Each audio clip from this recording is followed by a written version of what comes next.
as much as. Yeah, you gotta check that. You what? No, that was Gun Hill. No, that Oh, was, okay. I yeah, thought you saying you never seen Menace. I was like, don't just be disrespectful. And the disrespect is off the chain. No, 888 Shade 45 Friday night, Gangsta Grillz Radio, Hot 1079, DJ Drama and the affiliates. We got a special guest in the building. Yo, Larenz Tate, you don't age, bro. Listen, man. Yo, Drama. What's the juice you and Pharrell are drinking, man? Can I get some, it's please? Some of that Benjamin Buttons juice, man. Yo, I feel very vibey in here, man. I came in here without my shades. Right. But then I feel very vibey in here, man. I was like, let me throw the shades on. Okay. I'm here with Drama now, but let me take them off, man. I don't want to be on no Hollywood. It's cool, with you, man. Nah. No, it's all good, bro. What's up, my brother? Welcome, man. Life is good, man. I appreciate you having me, man. I was like, I gotta go holler at my man Drama. Right. You know what I'm saying? You got the culture, everything is waving over this way. So I said, let me come rock with you, bro. I appreciate that. Yeah. So off camera, we was talking, and you told me you was with Chris yesterday. Yeah, you was with Luda yesterday. Correct. And he mentioned to you, yo, you got to go see Drum. Yeah, you gotta come over to the spot. Yeah, 100%. I was like, yo, man, before I get on a bird and go back to the West Coast, man, I definitely want to reach out to Drama and do something. He's like, yeah, you got to do that for the culture, man. Right. 100%. He's the guy, and you definitely want to stop through and rock with him. Nah, most definitely. Yeah, Chris got love. So. Yeah, that's your man. I mean, I feel like a lot of times, when I see you down here, it has to do with Chris. Like, right. Whenever he's doing an event, you're on it, Yeah. and you're coming to the city. I always wind up being out of town, too. I always miss you, man. Yeah, man. I'm like, yo, where you at? No, but he does a lot for the city, and anytime that he can bring his celebrity friends or people that can draw attention to what he's doing in the community, a lot of people come on out and support, and I've been doing it, rocking with him for a long time. Right. And, as of late, I've been in Atlanta, independent of Chris. Okay. Yeah, because Have you been shooting here? Yeah, I was doing Okay. a TV show, man. That's actually dropping out. Hold on. By the way, this is going to air next Friday, so the show have come out on Tuesday. Okay. It comes out on 12th, so this airs on the 15th. Okay. All right, Yeah. cool. All right. So I've been down here working on a project that finally is out, and it's on NBC. Right. And that's, like I said, independent of Luda, man. I was able to really spend a lot of time in Atlanta, and I love it, man, because I've been coming down here for years. For years. Yeah, man. One of my first true introductions to Atlanta was with my guy Jermaine Dupri, JD, man, when I was like 18 years old. I mean, during the Freaknik years. The good old days. The good old days. And, JD would take me to like all of the hot spots, clubs and restaurants, and of course, the nightlife, Right. You know what I'm saying? Yeah. The turn up, the late Sound of night. Magic City. Yeah, 100%, you know what I'm saying? Stripper pose, you know what I'm saying? But no, we had a good time, and since then, I've always loved the energy of Atlanta. There's a lot of things going on with regards to Hollywood. Absolutely. Tons of productions, whether it's movies. It's like the new Hollywood. Yeah, man. It's like TV shows, man. And we were able to shoot our project down here. Did y'all do the whole project down here? Yeah, we did the pilot all the way throughout the series. So it's about 10 episodes. And the show's called Game of Silence. Yeah, it's a Game of Silence. It's on NBC. We're out on Thursdays at 10 p.m., 9 Central.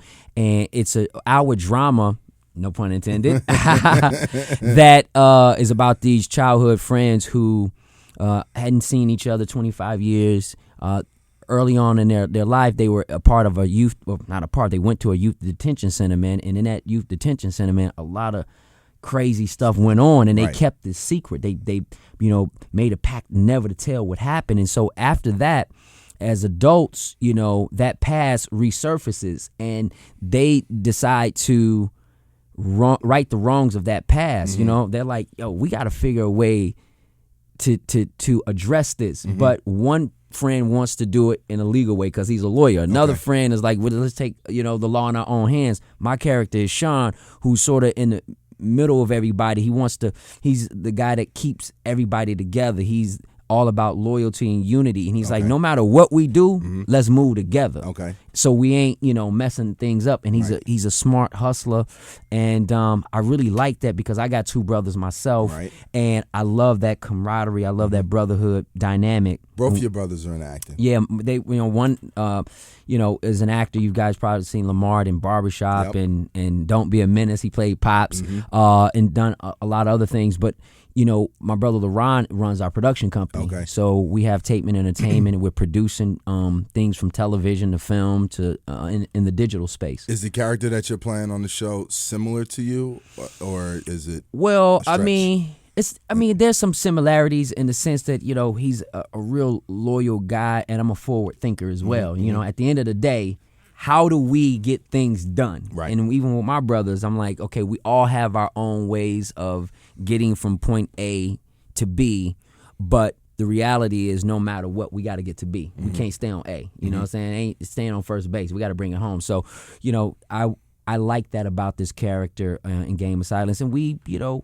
really peel back a lot of layers with each character. Even the people that you would assume are the bad guys, you get a chance to see who they are and start, connecting with them. And it's a really well-rounded show. It deals with, obviously friendship and loyalty, a little heartache, but it's balanced with, love and justice and redemption. So it's really cool, man. It's got a little corruption going on. It's interesting. I feel like, and correct me if I'm wrong, but there was a time in the space within Hollywood where, it was like you would go from television to film, and that was, once you got to film, you were at the top of the food chain. Correct.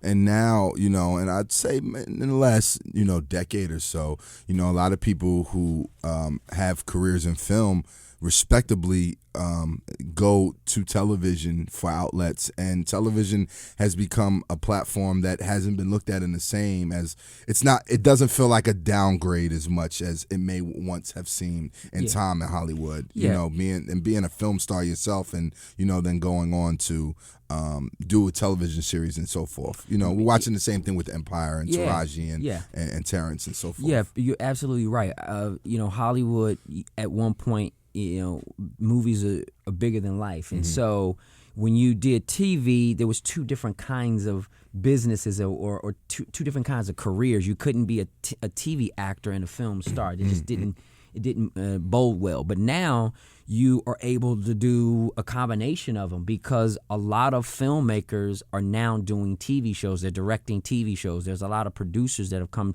to television. There's a lot of actors, as you mentioned, that now are on TV because you can live a lot longer and really stretch the creative narrative out as opposed to into the movie and out in and movie. I mean, and it broadens your audience in a way that sometimes people may not want to go pay to see your movie, where they can see you in the comfort of their own homes. And so TV is just, some of the writing is just getting better. Right. Like, we got great people on this show, Game of Silence. Like, we got the people who created CSI. We have people from Friday Night Lights and Parenthood. We got a really good group of people. The director directed the original Girl with the Dragon Tattoo, the Swedish version, like a real filmmaker. Okay.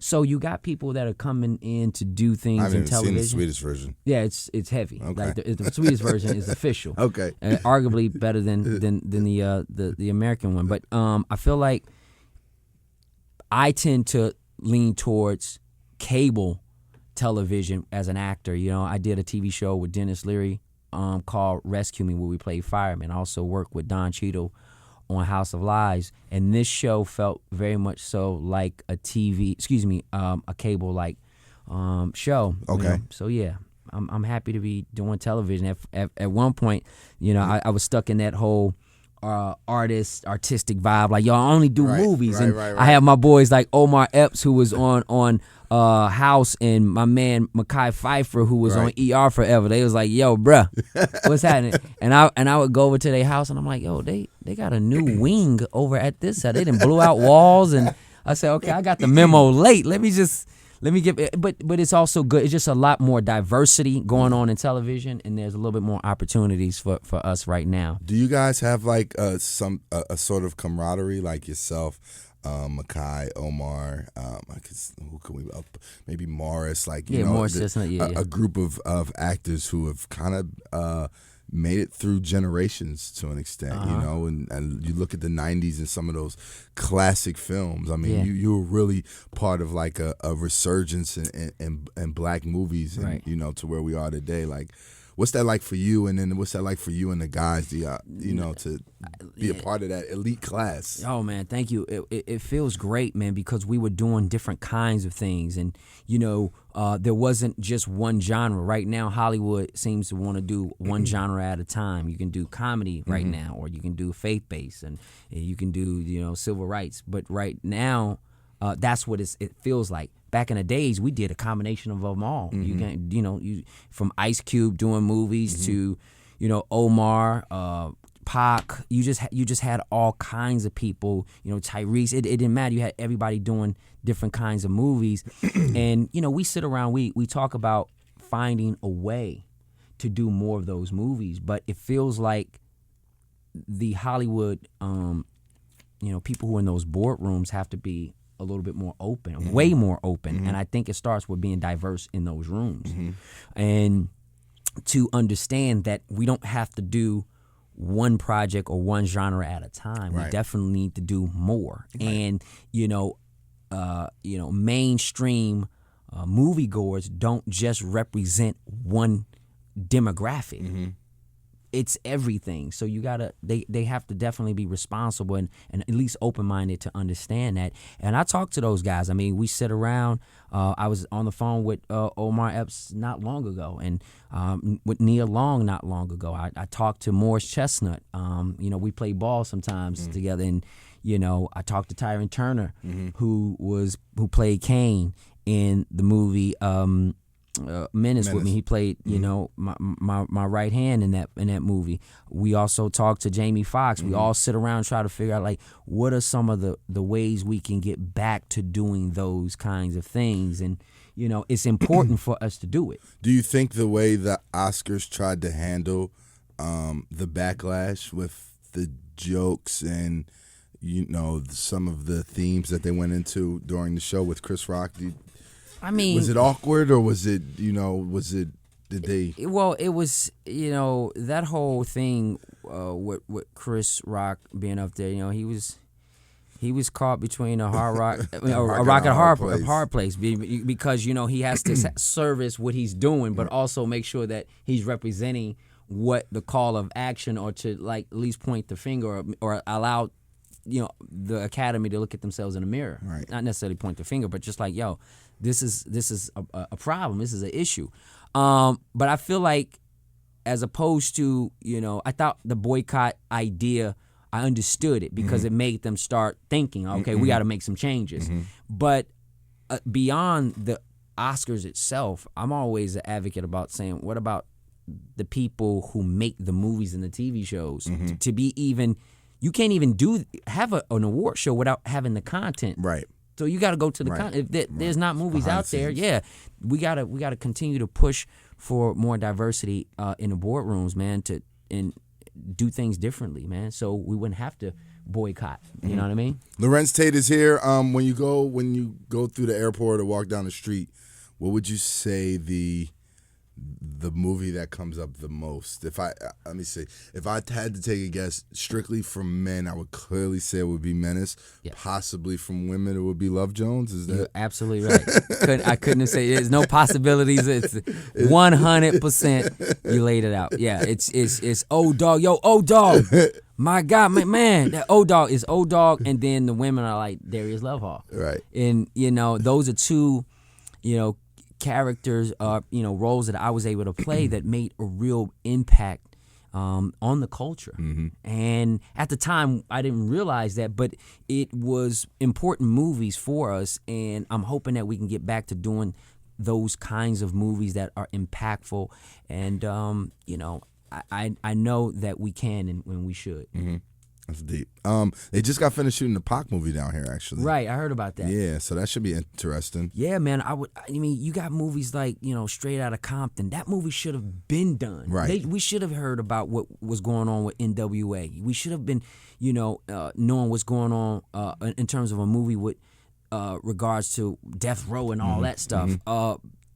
Tupac, of course, they did the Biggie movie, and I'm hoping that people will go out and support that movie. I haven't heard much about it other than they filmed it down here.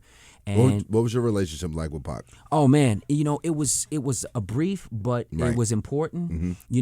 A lot of people thought he was going to be in the role of O-Dog. That's what, that was the myth. That was the myth, but he wasn't. He was actually going to play the Muslim Sharif, and the Hughes brothers had a prior work relationship with him. They were friends. Right. They casted him because he was so intellectual and he's just super smart, and they wanted him to play the Muslim, but they had some creative differences with the script and the way, Pac wanted to play it. They wanted him to be a little bit more straight and narrow. I think he wanted to have a little bit more hood dynamic to it. Anyway, they just had a real bad issue, and it became bad blood because they got into altercation after the movie, and it just got really, really weird. But in the couple times that he did come to the rehearsal, it was great to have seen him there. I was a little starstruck. The fact that Tupac is sitting there and he's playing this role, and I had seen him in Juice, and I was like, wow. And I loved his music from Digital Underground. I'm like, yo, that's Tupac, right then,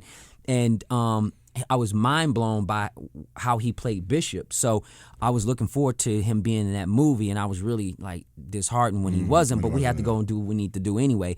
After that, I ran into Tupac, and we made it very clear we didn't have any differences, and we talked about doing something, and I felt like, dang, man, I really wish that we could have done something, man, and it just never happened. But I did have, like I said, that important connection with the brother, and God rest his soul, and I hope that his movie is well received, and his legacy lives on. Larenz Tate is here. How old is your oldest?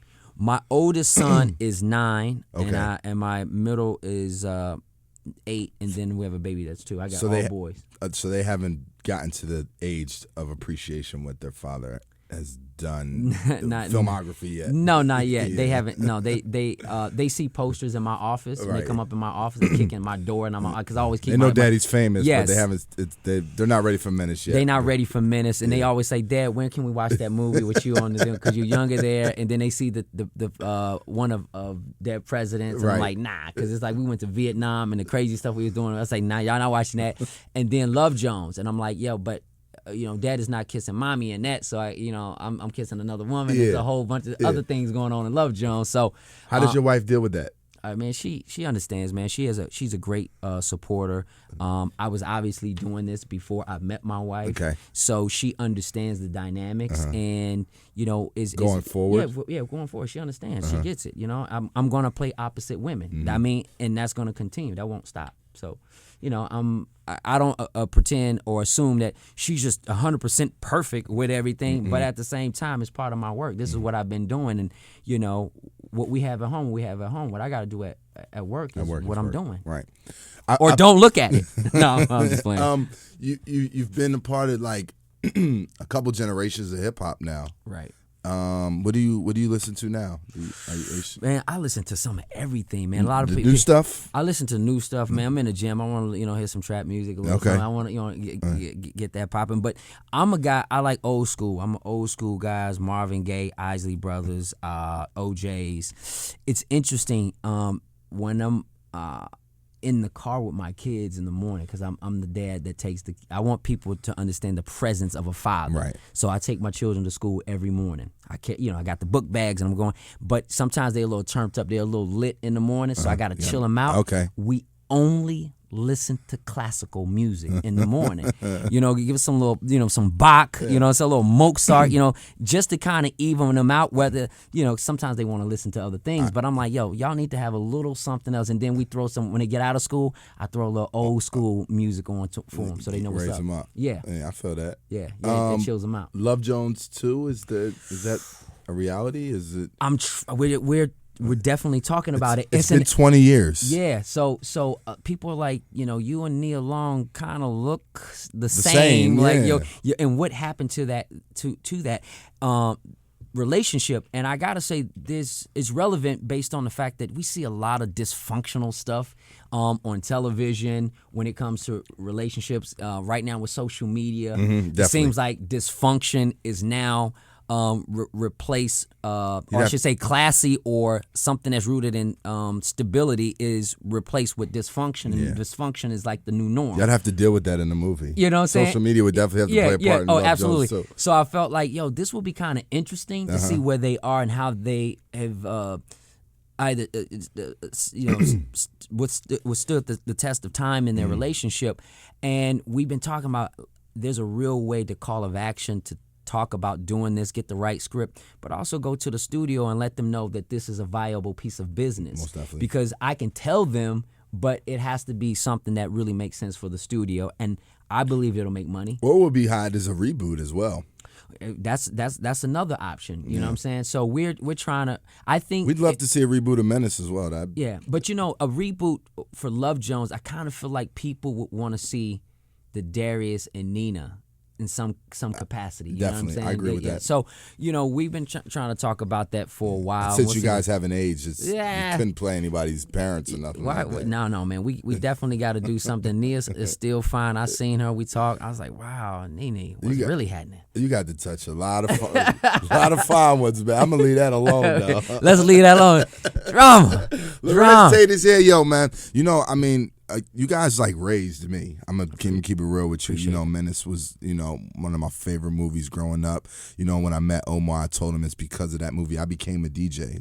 Oh wow, Juice was the reason why I became a DJ. Yeah, Q. You know what I'm saying? So just for that, it's like when I think of everything I've accomplished, I'm like, man, if that movie would have never happened, right, I might not be here. After I got out of college, I actually got the opportunity. My father's best friend was cool with John Singleton. Oh wow! And they were working on Baby Boy. Right. So I went to L.A. While they were on the set for a good 3 weeks maybe, and I was a PA on Baby Boy. Oh wow! I remember when they first got Taraji's audition tape, and John was watching it like, oh, she's the one. Tyrese was there and everything. That's and, dope. And it was I remember they told me I was going to get $10 an hour, so I was like, bet. And then I realized I was working 12-hour days. So listen, it's a grind, brother. I had a gig to go do in London. It was my first time going overseas, so I was like, I don't know if I'm gonna be able to come back after this gig and do this and everything. But I later told John those stories and Tyrese and everything. But no, I mean, you really come from a period that's very special to the culture, to African Americans, to film and everything. So it's great to still see you here doing wonderful, and you know what I mean. The new show is on right now. Yeah, Game of Silence on NBC Thursdays at 10 p.m. 9 Central. You're always welcome to come back too. Yeah, come absolutely. Kick it with us. Yeah, I want to hang out in the studio and chill, man, and see what really goes on in the studio. My guy, Larenz Tate, y'all know what it is. 888 Shade 45. Holla at us. Yay, my guy. Good shit.